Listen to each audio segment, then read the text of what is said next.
நான் வந்து எனக்கு நான் நிறுவனம் ஆரம்பிக்கப்போ எம்எஸ்எம்இ, ஜிஎஸ்டி, டேனு இதெல்லாம் நானே வந்து ஒரு இன்ஜினியராக இருந்தாலும் நானே ஒரு போர்ட்டலில் போய் என்னுடைய சொந்த நாலேஜில் வச்சு நான் அதெல்லாம் டவுன்லோட் பண்ணேன். இதுக்கு தனியான ஒரு இடைத்தரகரோ எதுவுமே தேவையில்லை. அந்த அளவுக்கு ஸ்மூத்தாக இருக்குது. ஒரு பேங்க்ல போய் அக்கௌண்ட் ஓப்பன் பண்ணால் கூட போதும். நம்மளுடைய பேன் கார்டு ஒரு எம்எஸ்எம்இ சர்டிஃபிகேட் எடுத்து போய் கொடுத்தீங்கன்னா, ஜிஎஸ்டி கொடுத்தீங்கன்னா அக்கௌண்ட் பண்ணி ஓப்பன் பண்ணி தருவாங்க. கவர்மெண்ட்டுக்கிட்ட அருமையான சப்போர்ட் இருக்குது. நியாயமான பிஸ்னஸ் பண்ணிங்கன்னா நம்ம இந்தியாவில் அழகாக சக்ஸஸ் வரலாம். ஏன் நம்ம அதானி ரேஞ்சு கூட நம்ம போக முடியும். ஆனால் நீங்கள் கொஞ்சம் கொஞ்சமாக வளரணும். ஓவர் நைட்டில் வளர முடியாது. ஓகே சார், நான் இறுதியாக கேட்க விரும்புகிறேன். இப்போ இளைஞர்கள் இதை பார்த்துட்டு இருப்பாங்க. இப்போ கோர் இன்ஜினியரிங்க்கு நம்ம வரணும் அப்படின்னா அவங்களுக்கு நீங்கள் என்ன மெசேஜாக சொல்ல வருவீங்க?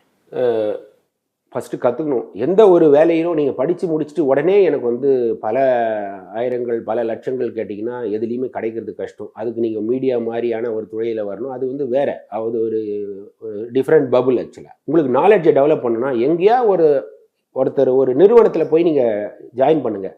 அந்த நிறுவனத்தில் ஜாயின் பண்ணுறதுக்கு முன்னாடி அந்த நிறுவனத்தை பற்றி ரிவ்யூ பண்ணுங்கள். அவங்க எவ்வளோ நாள் இருக்காங்க, யார் இருந்தாங்க, அவங்களோட எக்ஸ்பீரியன்ஸ் என்ன இருக்குது. ஏதோ ஒரு நிறுவனத்தில் போய் ஜாயின் பண்ணி 10ஓட 11 இருந்தீங்கன்னா உங்களுக்கு ஃபெயிலியர் தான் வரும். நாலேஜ் பேஸ் தான் கற்றுக் கொடுப்பாங்களான்னு சொல்லிட்டு கற்றுக்குங்க.